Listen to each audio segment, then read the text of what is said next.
Você já imaginou estudar na Universidade de Oxford e ainda viver de quebra um romance que te faz questionar tudo sobre a vida, sobre o amor, sobre tudo? Pois é, meu ano em Oxford chegou na Netflix justamente com essa proposta. E eu posso confessar uma coisa pra vocês? Ele não me pegou de surpresa. Oi, eu sou a Stephanie Locatelli, mas pode me chamar de Sté, e nesse vídeo a gente vai falar sobre o novo lançamento da Netflix, Meu Ano em Oxford. Um filme que mistura drama, romance e muita poesia. Se você já assistiu ao filme, seja bem-vindo. Mas se você ainda não assistiu, eu aconselho você a salvar esse vídeo, ir assistir ao filme e voltar para a gente poder conversar depois, porque sim, teremos spoilers por aqui. O filme já tem protagonistas de peso, né? De um lado a gente tem a Sofia Carson, ela que é a queridinha da Netflix, e minha também, porque ela fez alguns filmes que eu sou 100% apaixonada, além desse que se tornou também um dos filmes que eu com certeza vou ver com alguma frequência, mas ela fez A Lista da Minha Vida, foi o penúltimo trabalho dela na Netflix, e eu amo esse filme, toda a lição e a reflexão que ele faz a gente ter. Ela fez Bagagem de Risco, Continência, o Amor, são dois outros filmes também que eu gosto bastante. E também tem o Corey, ele que foi o Rei George na minissérie também da Netflix, né, Rainha Charlotte. Então, a gente conseguiu ver esses dois atores trabalhando juntos e, gente, o Corey, muito bom. Espero que ele seja cotado para mais romances aí. Talvez não tão dramático quanto foi Meu Ano em Oxford, talvez um pouquinho mais clichêzinho ali, uma comédia romântica com um final feliz. Seria mais interessante, né? Porque a gente quer ver esse homem brilhar cada vez mais nos romances. Que o homem bonito. Falando sobre o filme, eu confesso pra vocês que ele não me pegou de surpresa. Assim que eu vi o trailer, eu inclusive tenho um comentário meu no post da Netflix. Eu vou deixar aqui como prova de que eu já sabia que as coisas não terminariam bem. Ficou muito claro, né? Porque o trailer pegou essa questão do drama do filme que ele ia passar, então a gente já esperava que não seria uma comédia romântica. Graças a Deus a Netflix não tratou, não divulgou o filme dessa forma, porque senão seria bem decepcionante e teria um baque muito grande. Mas muitas pessoas que não viram o trailer, ou até mesmo viram, mas não prestaram tanta atenção assim nos elementos, nas pistas que o trailer deu, quando foi assistir e viu o final, se decepcionou totalmente, porque realmente esperava um romance fofo, uma coisa gostosa e leve para um final de semana, e a gente acabou recebendo decepção e sofrimento e choro. Apenas isso. Só que antes da gente falar de toda essa parte triste, a gente tem que falar sobre vamos falar sobre a sinopse primeiro e depois eu falo sobre a parte poética? Porque esse filme ele é muito poético. Eu acho que esse foi um dos pontos chaves que me pegou, assim, é toda a poesia desse filme. Mas vamos falar da sinopse primeiro. Bom, o filme é baseado num livro, né, da Julia, pera, deixa eu confirmar o nome dela. Julia Whelan. Eu confesso pra vocês que eu não li esse livro. É um livro do mesmo nome, Meu Ano em Oxford, mas eu nunca li esse livro.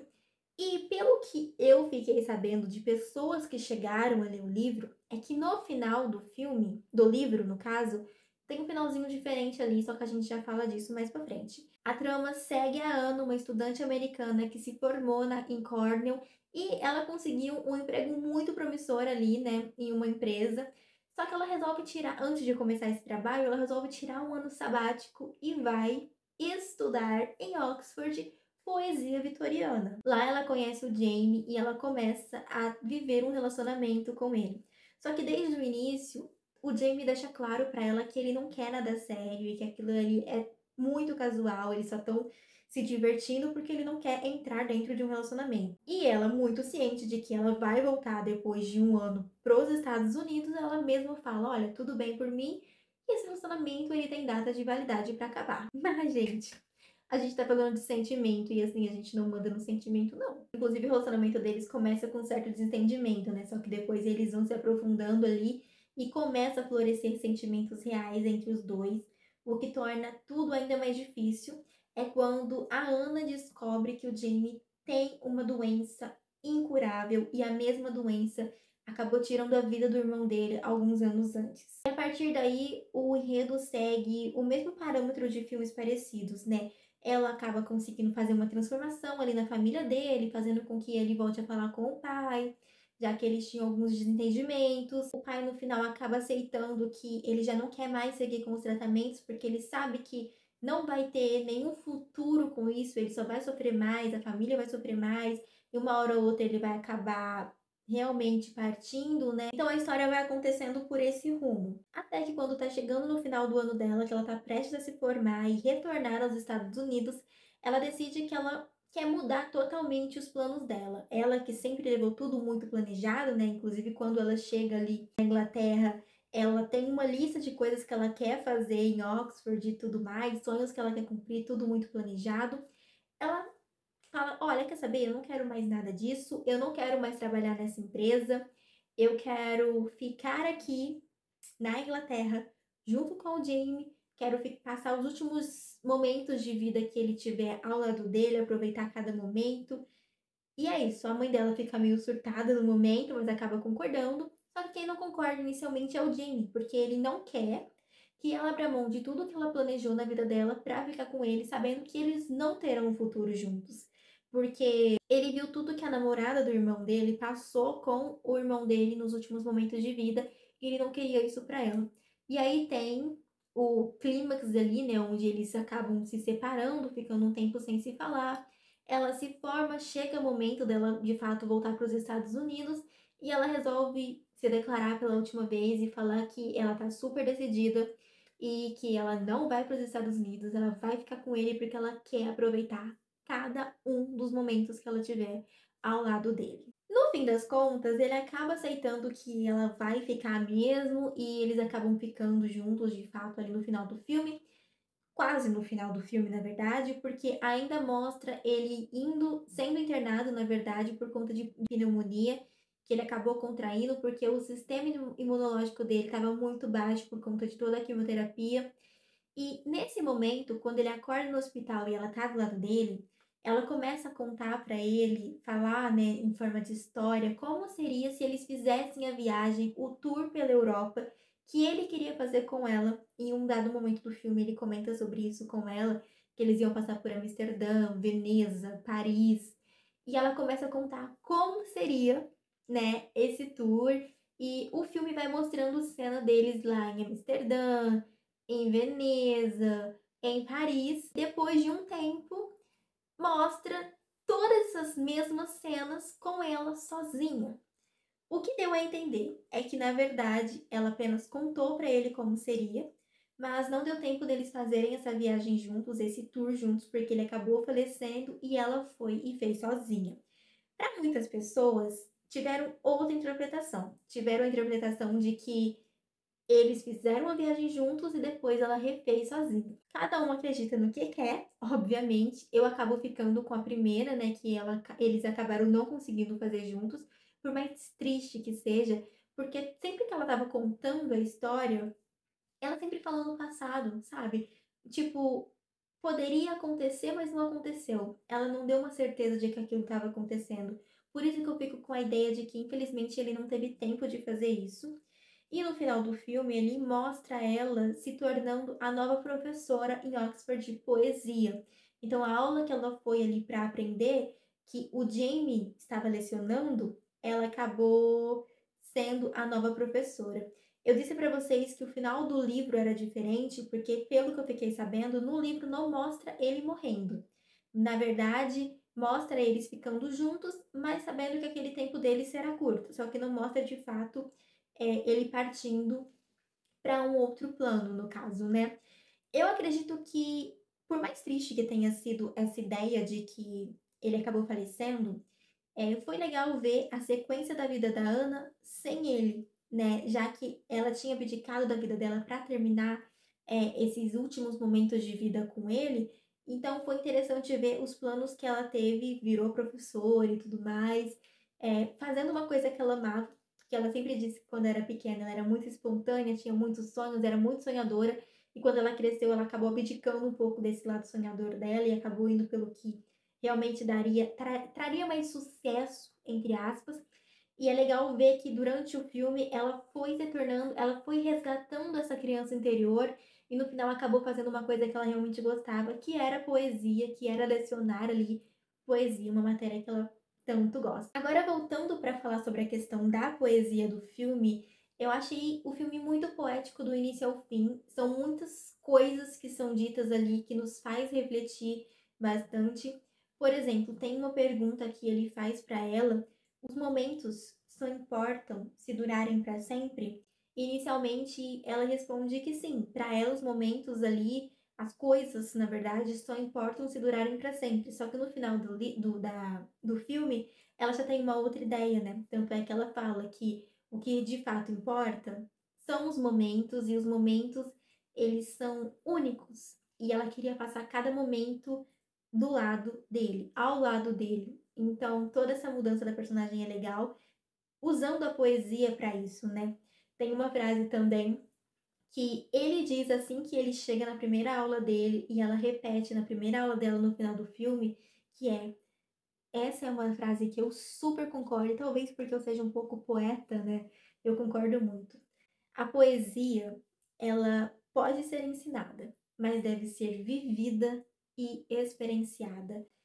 Eu simplesmente me apaixonei nessa frase, eu acho que é uma frase que eu vou levar pra vida. No fim das contas, a história ela é simples, mas tem uma certa construção interessante, né? Talvez alguns diálogos ali sejam um pouco idealizados demais, mas eu acho que isso compõe essa questão poética do filme e traz um pouco desse drama, mas de uma forma bonita. Porque o filme inteiro, o Jamie, ele passa falando sobre aproveitar momentos e sobre aproveitar a vida porque a gente não sabe o dia de amanhã, sobre viver a vida como se fosse a última coisa que você fosse fazer, né?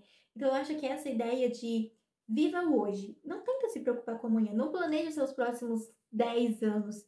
Viva o hoje, viva o amanhã, vá vivendo dia após dia com calma, é claro, com planejamento ali, de certa forma é interessante, né, pra gente conseguir construir coisas na vida, mas muitas coisas a gente pode viver no hoje, a gente pode ser feliz hoje sem ficar tipo, ok, eu vou ser feliz quando eu conquistar isso, serei feliz quando eu conquistar aquilo. Calma, você pode ser feliz hoje mesmo sem ter conquistado aquilo. Eu acho que isso traz muita ideia de um vídeo que eu postei aqui no canal sobre viver a vida, sobre aproveitar a nossa vida, porque sempre que alguém morre, a gente começa a refletir, nossa, a vida é um sopro.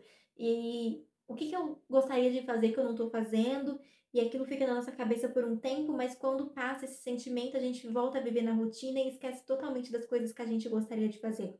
E esse filme faz a gente refletir também sobre isso, sabe? No fim das contas, é um filme bem contemplativo. Talvez quem queira algo mais direto, mais rápido ali, não seja tão interessante assim, mas quem gosta dessa questão da poesia vai gostar do filme. Confesso para vocês que alguns momentos ali eu acho que poderiam ter sido melhor desenvolvidos, né? Eu acho que talvez se esse filme fosse uma série, por exemplo, de uns 7 episódios, nossa, daria para aproveitar muito. E seria uma série muito, muito linda, porque o filme de quase 2 horas já foi lindo. Só que em alguns momentos eu senti que teve uma certa correria para fazer com que tudo coubesse ali dentro dessas 2 horas. Então, muitas vezes a gente perdia a noção de tempo em relação ao filme, sabe? Em relação ao que os personagens estavam vivendo, na verdade. Mas, assim, de certa forma, foi um filme bem gostoso de assistir. Tem essa questão do final não ser o final que todo mundo esperava, né? Foi um pouco mais dramático do que a gente estava esperando. Mas, como eu disse para vocês, não foi uma enganação, porque o trailer já deixou isso muito claro. Teve algumas partes desse filme que me emocionaram, eu confesso para vocês. Não só o final, mas outros momentos. Dele se reconciliando com o pai, por exemplo. Ou ela falando sobre quando ela era criança ali, ela tinha tantos sonhos e acabou perdendo isso. Quantas vezes a gente também não olha para nossa infância e vê tudo que a gente planejou fazer e quando a gente cresce a gente acha que a gente não é capaz de fazer mais nada disso e que a gente não pode fazer nada disso. Tem também a questão da mãe dela falando para ela que ela pode fazer o que ela quiser fazer e não só no sentido de que ela é capaz de fazer qualquer coisa, mas que a decisão é dela. Inclusive quando ela liga para a mãe e fala, olha, não vou voltar para a América, continuarei aqui na Europa. A mãe dela fala, olha, eu sempre falei para você que você era capaz de fazer o que você quisesse. E não é só sobre você ser capaz de fazer tudo, é sobre você ter decisões e poder optar pelo que você quiser e a gente vai te apoiar. Então, acho que essa é uma história e é uma mensagem muito linda, porque às vezes a gente quer fazer umas loucuras, né? E os nossos pais olham e falam assim: não faz isso, não, que não vai dar certo. Mas é a nossa vida e a gente muitas vezes vai errar. Vai errar. Só que a gente também vai ter que aprender com os nossos próprios erros. Eu sei que tem toda essa ideia, idealização de aprenda com o erro dos outros. Só que muitas vezes a gente tem que aprender com os nossos erros também, porque, sei lá, muitas vezes a gente não vai ver o outro cometendo o mesmo erro que a gente. Então a gente vai ter que passar por essa estrada e aprender com os nossos erros. No fim, eu não acho que ela cometeu um erro, né, porque no fim acabou dando certo que ela se tornou a nova professora, eh, começou a lecionar uma matéria que ela gostava muito, sobre um assunto que ela gosta muito, então eu acho que não foi um erro. E tem uma frase também, agora eu não lembro se foi desse filme ou se foi de outra coisa que eu assisti, mas é assim, a gente só sabe, que vai dar errado ou que vai dar certo, se é a escolha certa, quando a gente toma a decisão, porque não tem como a gente saber antes se é certo ou não. Então a gente precisa tomar a decisão para saber se a gente está no caminho certo ou não. No fim das contas, meu ano em Oxford não é só sobre o amor romântico, é sobre autoconhecimento também, é sobre coragem, é sobre arte, poesia, sobre a intensidade de aproveitar a nossa vida. Então, se você curte poesia, literatura e um toque de melancolia britânica, eu tenho certeza que você vai gostar desse filme. E agora, minha nota final para ele, vamos de 8,5? Eu acho que ali, entre o 8 e o 9, ideal, 8,5. Mas agora eu quero saber de vocês. Comenta aqui se você já assistiu Meu Ano em Oxford, se você gostou, se você não gostou, o que mais te encantou e te tocou. Os dilemas dos protagonistas, o romance ou a poesia. Eu vou ficando por aqui. Não se esqueça de curtir e se inscreva no canal se você ainda não é inscrito. Um grande beijo para vocês e até a próxima. Tchau!